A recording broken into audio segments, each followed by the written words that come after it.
Hi guys, and welcome to this new video. This time I want to walk you through the OverTheWire.org Wargame Bandit. What this is it's a beginner game that introduces you to commands in Linux, to use the basic commands.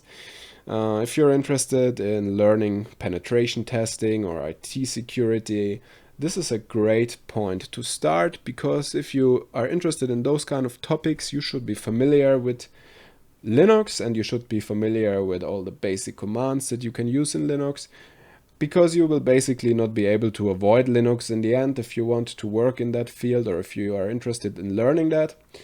So this is a great way and a fun way how to start learning those kind of commands.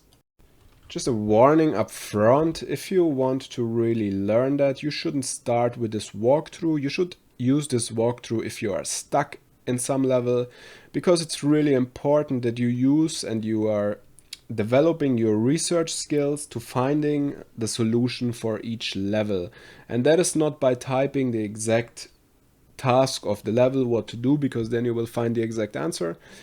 Actually, research and search terms that you should use to solve a certain level. For example, if you should find a file with a certain size, don't exactly use OverTheWire level 4 solution as a search term, but search how can I find a file a certain size and try to find the command and try to find the solution by yourself.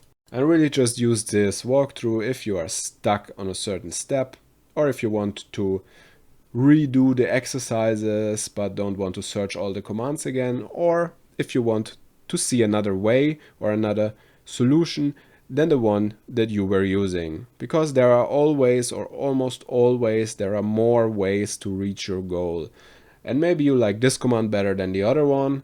I always use commands that I can easily remember and that are most likely popping back into my head if I really need them. So I try to keep it as simple as possible. Before you start, go to overthewire.org/wargame/bandit and read through all of this. That's quite important. And then we head over to level 0 and begin our wargame. So I do this on Linux. You can do that on Windows as well using PuTTY or some kind of dist tools. I do recommend using Linux actually, because, well, you're using Linux commands, so why not setting up a virtual machine in Linux? I also have a tutorial video up on how to do that. It's really easy, so you should definitely go for it. I will also link the written article in the description. There are all the passwords written down. I recommend you to write down the password for each level in case you want to redo the exercise from a certain point, or you just make a break and want to continue later. Then you should definitely note down the password for the last level you solved. And they are also written on the homepage, so in case you don't do that, there is still a possibility to look it up, but just write it down yourself. It's also a kind of exercise of documenting things. So let's get started with level 0. So the goal of this level is for you to log into the game using SSH. The host to which you need to connect is bandit.labs.overthewire.org. So let's copy that out already. And now we got username and a password provided. So let's open up our terminal and type SSH. Then we paste the address, -L, that indicates a username. The username is bandit0, and we hit enter.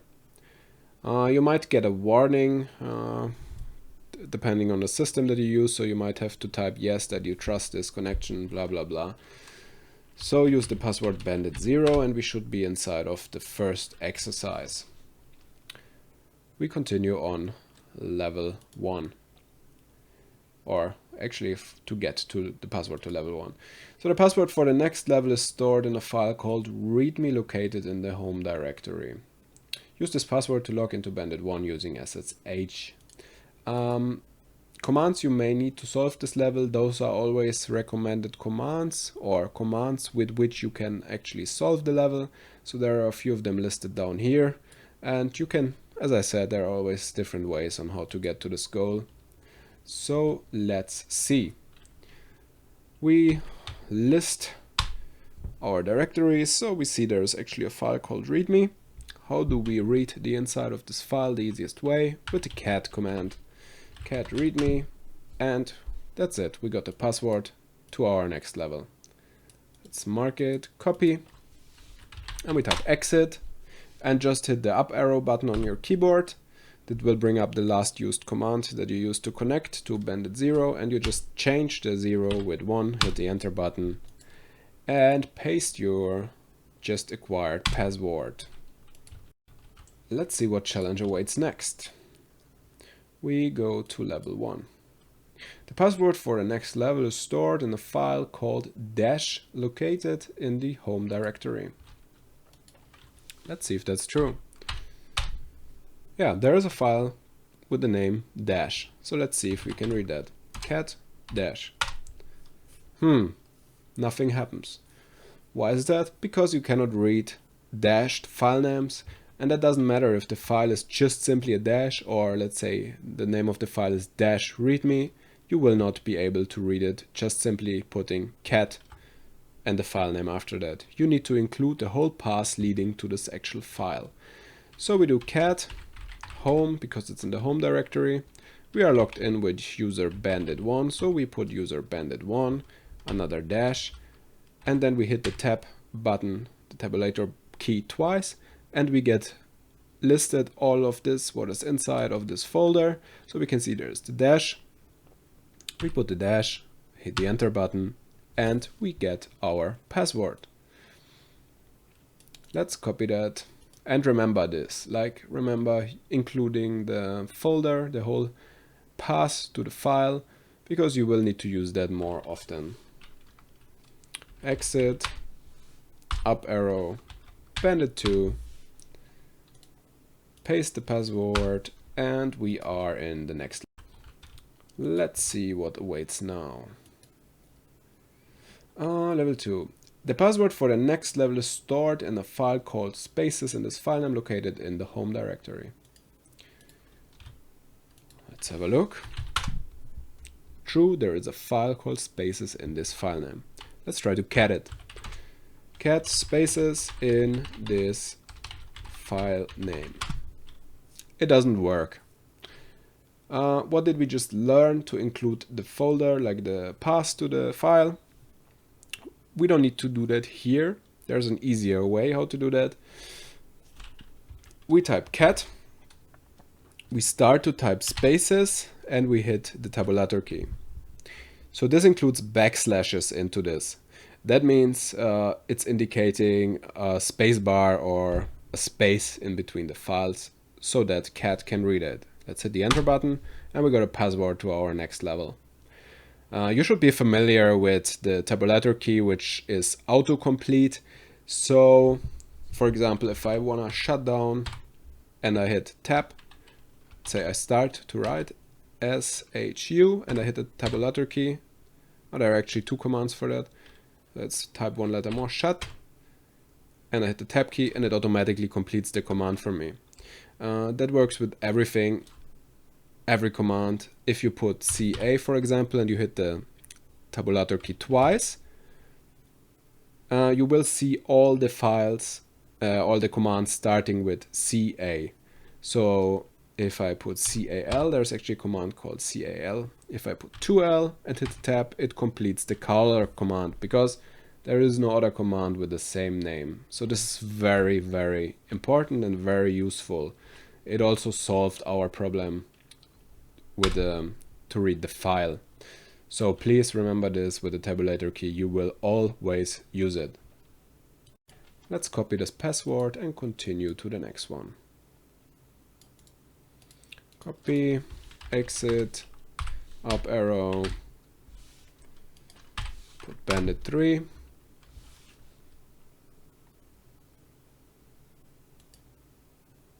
paste the password, and let's go to the third level. So this time the password for the next level is stored in a hidden file in the in here directory. Oh, okay, hidden file. Let's check that out. Let's do an ls in here. Okay, the folder is there. Let's cd into in here.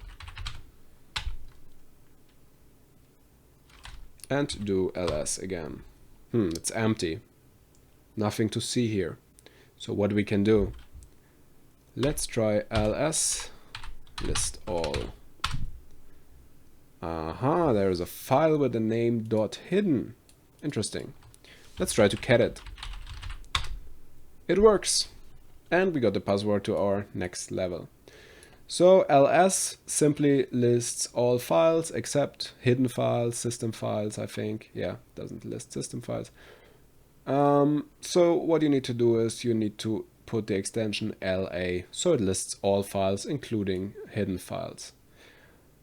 Side note here, this is not a basic Linux tutorial, it's just a walkthrough for this Wargame, so I wouldn't, I don't want to explain all of the commands, I just a little bit explain maybe why I use them, but that's it. Okay, let's copy the password, exit, connect to Bandit 4, and paste the password. Alright, what do we need to do? The password for the next level is stored in the only human readable file in the in here directory. Suggested commands. Okay, let's have a look.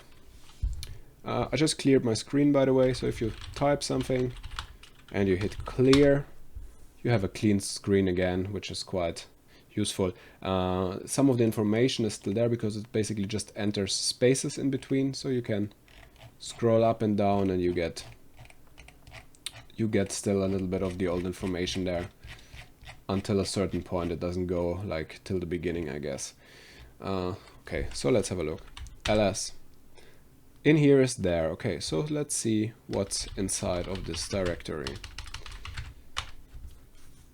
10 files. So what can we do? Remember from the first or the second exercise with the dashed file name that you cannot cat dashed file names? Well, that's exactly what is the case here. So if you would just go into cd in here and you try to cat file 00, cat wouldn't know how to open that. So we go back into the home directory or in the main directory and we do cat in here file 00 dash file 00, and we get a lot of rubbish because it's not a human readable file. Now because it's just 10 files, we could simply of course go through every file with the up arrow key, repeat the command until we find the password. But you can guess that if you have a list of hundreds, thousands of files, you wouldn't want to do that. So what can we do? We can first clear this rubbish out again. There are several ways on how to find a file that includes human readable text. I found the easiest way is to use the find command. We use find. It's in the in here folder. So you always have to include the path, like it's in the home directory, bandit 4, in here. And we want to find files in this folder, and we want to add the arguments that it's an actual file, and we want to get text files. So if you grab text, it actually returns files including ASCII text, so human readable text. Hit the enter button. Aha. Home, bandit 4, in here file 07 includes ASCII text as the only file. So that's the only file including human readable text. Let's cat this file in here, dash file 07, and we got a password for our next level. Let's copy that, exit, up arrow, bandit 5, paste our password, and let's see what we need to do next. Go over to level 5. The password for the next level is stored in a file somewhere under the in here directory and has all of the following properties. It's human readable and it's 1033 bytes in size. So we already know how to find human readable files, but we have now another variable coming into play, which is a byte a certain size, a certain byte size file. Let's have a look first. ls in here is there. So let's do ls in here. And we see that there are a lot of different folders, and I assume there are many files in there. Let's use find in here. Oh yeah, there is a lot of files. So would you like to search all of those files and all of those folders through manually? I would not. So let's try how we can find that. Let's use the command we used before and see, maybe there is just one human readable file. Clear the rubbish, use find in here, and we use file and grab text. Okay, we have a lot more readable files than last time. For this exercise it's actually pretty easy. We can just type find size 1033 and we put a C for bytes, which is quite funny, but the C indicates that it's byte size, and we hit enter and we find our file. It searches through all the folders, so it found the only file with this certain file size. Let's see if the password is in here. Cat in here. Maybe here 07 file 2, which is also a hidden file, by the way. And we got our password to the next level. I don't want this walkthrough videos to be very long. I don't want a 2-hour video for each kind of exercise, so I want to keep it down to 5 levels per video, so you also have it easier while you're searching, and I will always put it into the title which levels we went through, and the next 5 levels will follow as soon as I have time to do them. And yeah, so stick around for the next video to come up. This is a way to get you started, of course. You can already try to figure out the next levels by yourself, which I also recommend you to do. And yeah, as always, if you liked the video, please subscribe to the channel. There will be much more stuff coming in the future. I have some very interesting projects coming. And also please consider supporting me on Patreon so I can spend more time producing videos for you guys. Also check the written article about each walkthrough on the homepage cosec.com, and I hope you enjoyed it, and I see you in the next one. Thanks for watching.